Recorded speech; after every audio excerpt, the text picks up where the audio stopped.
Baik, bismillahirrahmanirrahim. Assalamualaikum warahmatullahi wabarakatuh. Jumpa lagi dengan saya di Abil Maiwa Channel. Jadi teman-teman, channel ini merupakan channel pendidikan tempat kita berbagi tentang aplikasi pendidikan, Microsoft Office, serta tips dan trik komputer. Jadi pada video kali ini Bapak Ibu ya, kembali lagi admin akan mencoba mengupdate informasi terbaru terkait P3K Guru di tahun 2022. Yang mana di sini kami akan membagikan sebuah informasi ya. Selamat penempatan aman ya untuk kategori P1, penempatan untuk 134.022 guru lulus PG, baik itu penempatan sekolah induk maupun penempatan non induk ya. P1 tanpa penempatan, ini solusinya. Jadi seperti biasa untuk satu video kami akan menyajikan dua informasi langsung Bapak Ibu ya. Ada yang terkait dengan penempatan aman bagi 134.022 guru lulus PG dan solusi dari Kemendikbud bagi P1 tanpa penempatan. Oke, sebelum kita lanjut, bagi rekan-rekan guru yang baru menemukan channel ini, silahkan tekan tombol subscribe ya dan aktifkan lonceng notifikasi agar setiap hari Bapak Ibu bisa mendapatkan update informasi terbaru dari kami. Baik, kita langsung saja Bapak Ibu ya, to the point ke informasinya. Jadi Bapak Ibu ya, terkait dengan verbal ijazah tentunya banyak yang bertanya-tanya ya, bahwasanya ada sebahagian ya guru lulus PG ataupun peserta P3K Guru yang sudah muncul kondisi verbalnya Bapak Ibu ya, tetapi ada juga sebagian yang masih bertanya masih sampai poin 9. Nah, bagi teman-teman yang sudah muncul apanya namanya kondisi verbalnya di info GTK, pasti akan kaget melihat ya bahwasanya kondisi verbalnya itu tiba-tiba dalam posisi terbuka. Nah, sekarang yang jadi pertanyaan, apakah aman dalam posisi seperti ini?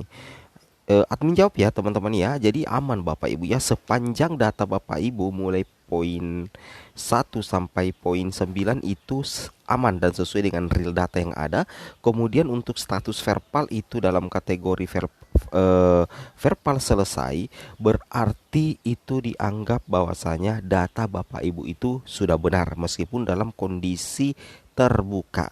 Dan apabila dalam kondisi terbuka itu posisinya masih seperti itu, berarti data Bapak Ibu itu sudah dalam proses integrasi data di SSCSN. Secara otomatis Bapak Ibu itu sudah tercatat lolos passing grade, berarti kemungkinan besar Bapak Ibu itu sudah tercatat di SSCSN sebagai P1. Nah, seperti itu ya. Itu yang harus Bapak Ibu pahami. Kemudian kita lanjut lagi Bapak Ibu guru yang terhormat.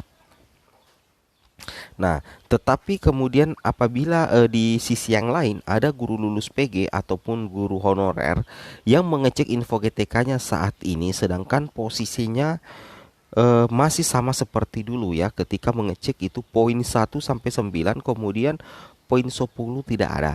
Apakah aman? Admin katakan aman Bapak Ibu ya, sepanjang data poin 1, 2, 3, 4, 5, 6, 7 itu benar, maka aman dan Bapak Ibu sudah melakukan verbal. Kemudian status verbal Bapak Ibu itu selesai, maka Bapak Ibu tidak perlu lagi melakukan yang namanya verbal ijazah. Nah, jadi kemudian Bapak Ibu tidak usah terlalu mengkhawatirkan apabila poin 10-nya belum muncul. Dan insya Allah data Bapak Ibu itu sudah masuk di database SSCISN, sudah masuk di pengkategorian. Karena Bapak Ibu perlu pahami, fungsi utama dari verbal ijazah itu sendiri adalah bagaimana mengkategorikan bahwasanya Bapak Ibu itu adalah P1, P2, P3 ataupun pelamar umum. Nah, seperti itu ya. Ini informasi pertama Bapak Ibu ya, terkait dengan cek info GTK. Jadi ada 3 informasi sebenarnya. Kita lanjut lagi Bapak Ibu ya, terkait dengan bisnis proses seleksi P3K Guru. Bapak Ibu tentunya sudah mengetahui semua bahwasanya peserta P3K itu akan membuat akun Bapak Ibu ya dan melakukan proses registrasi pada SSCSN. Nah, ketika Bapak Ibu melakukan proses registrasi atau update di SSCSN, maka nantinya data Bapak Ibu itu akan divalidasi berdasarkan data kependudukan dan berdasarkan Dapodik. Nah, dari kedua data ini, yaitu validasi data kependudukan dan filtering Dapodik, Bapak Ibu akan ada tahapan konfirmasi yang dilakukan oleh peserta. Siapa yang akan melakukan konfirmasi? Tentunya yang akan melakukan konfirmasi adalah P1, P2, P3 dan pelamar umum. Nah, seperti itu ya. Nantinya P3, P2, P3 pelamar umum itu akan ikut di seleksi administrasi, sedangkan P1 itu akan langsung penempatan jika mendapatkan kuota formasi. Nah, seperti itu Bapak Ibu ya. Jadi validasi data kependudukan dan filter Dapodik di sini termasuk info GTK. Tujuannya ini adalah untuk mendeteksi keberadaan Bapak Ibu. Apakah Bapak Ibu itu masih aktif sebagai P1, P2, P3 dan pelamar umum. Nah, seperti itu ya. Itu yang harus Bapak Ibu pahami, dan alur ini itu resmi dari BKN. Kemudian terkait dengan penempatan aman ya bagi guru lulus PG, itu dipastikan yang aman untuk guru lulus PG itu berjumlah berapa Bapak Ibu ya? Berjumlah 134.000 ya, 22 atau sekitar 69% ya. Jadi 69% ini Bapak Ibu tentunya sangat siap ya untuk diangkat di tahun 2022, yang mana terdiri dari 107.195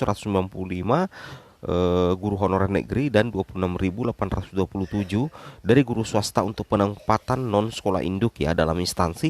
Nah, inilah nantinya Bapak Ibu ya yang datanya sudah dikunci.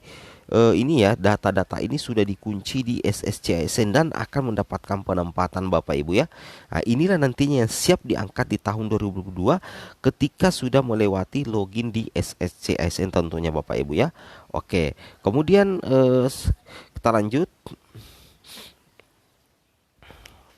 Nah, kemudian di sini Bapak Ibu bisa memperhatikan ini. Di sini dikatakan ya, Kemendikbudristek pastikan guru lulus PG aman ya dalam seleksi P3K 2022. Wow, mantap ya. Di sini dikatakan info dari Kemendikbud bahwasanya Kementerian Pendidikan, Kebudayaan dan Riset Teknologi ya memastikan guru lulus PG aman dalam seleksi P3K 2022. Di sini kemudian dilanjutkan, guru lulus PG diminta tidak khawatir akan disingkirkan prioritas 2, prioritas 3 dan pelamar umum ya. Jadi bagi rekan-rekan guru lulus PG itu tidak perlu khawatir Bapak Ibu ya. Bapak Ibu tidak akan disingkirkan oleh pelamar prioritas 2 dan pelamar prioritas 3 serta pelamar prioritas 4 atau pelamar umum. Nah, di sini kemudian kita lanjutkan lagi. Nah, di sini dikatakan dengan mekanisme seleksi yang kami buat, guru lulus passing grade atau P1 tidak akan digeser ya. Tidak akan digeser P2, P3 dan P4. Nah, ini langsung dikatakan oleh Koordinator Pokja Perencanaan dan Efektivitas Kelembagaan Sekretaris Ditjen Guru Tenaga Kependidikan Bapak Andika Ganendra ya kepada jpnn.com kemarin ya, Jumat 28 Oktober 2022. Bapak Ibu tentunya sudah mengenal ya siapa itu Bapak Andika. Nah, jadi menurut Bapak Andika, guru lulus PG atau P1 tidak akan digeser oleh P2, P3 dan pelamar umum tentunya Bapak Ibu ya. Tentunya ini menjadi kabar gembira Bapak Ibu ya untuk guru lulus PG. Penempatannya aman, apalagi bagi 134.000 guru lulus PG Bapak Ibu ya. Boleh menegaskan, guru lulus PG yang mendapatkan formasi di daerahnya itu tidak perlu takut yang berlebihan ya. Jadi Bapak Andika menegaskan guru lulus PG yang mendapatkan formasi di daerahnya itu tidak perlu takut berlebihan. Mereka ditempatkan di sekolah induknya. Jika formasi yang tidak ada, maka ditempatkan di sekolah yang membutuhkan berada di satu wilayah kewenangan yang sama. Nah, seperti itu ya. Jadi Bapak Ibu ya yang formasinya tidak ada, mereka di tempat sekolah induknya, tapi kalau formasi yang tidak ada, maka nantinya ditempatkan di sekolah yang membutuhkan berada di satu wilayah kewenangan yang sama. Seperti itu ya. Oke, jadi tetap berada dalam satu wilayah kewenangan yang sama. Kemudian lantas bagaimana dengan guru P1 yang tidak ada formasinya? Andika mengatakan guru P1 diberikan pilihan apakah akan menunggu atau mau mendapatkan formasi di sekolah lain tetapi harus turun P2 atau P3. Namun ketika guru P1 turun ke P2 atau P3, maka yang bersangkutan harus bersaing dengan pelamar lainnya. Nah, seperti ini ya solusi bagi P1 yang tidak ada formasinya. Itu bisa menunggu dan bisa turun prioritas. Tetapi kalau Bapak Ibu memilih turun prioritas ke P2 atau ke P3, maka Bapak Ibu yang P1 yang turun prioritas harus bersaing dengan pelamar lainnya. Oke, assalamualaikum warahmatullahi wabarakatuh.